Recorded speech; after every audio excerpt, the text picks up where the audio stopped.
What up, guys? The August winner of the Tradesman of the Month award goes to David Llewellyn. David's a union iron worker with Local 55 out of Toledo, Ohio. He works for a company called Kokosing Industrial. It's based out of Columbus, Ohio. In the picture that he submitted, he was demoing a 100,000-pound dome off a digester. It's 45 foot tall, basically wastewater treatment plant.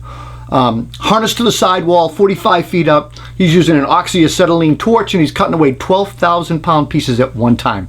For winning, he's going to receive a Milwaukee M18 fuel high torque impact wrench, Tradesman on t-shirt, shirt, and stickers. Guys, we want to thank everybody who signed up for August and continue to encourage you to set up and sign up for September. The award's for you. We want to celebrate the trades and all the good work that you do. And remember, entering is easy. Send us an email with a photo of you. Use the hashtag TBBPRO at tbbpro@toolboxbuzz.com. Good luck, y'all.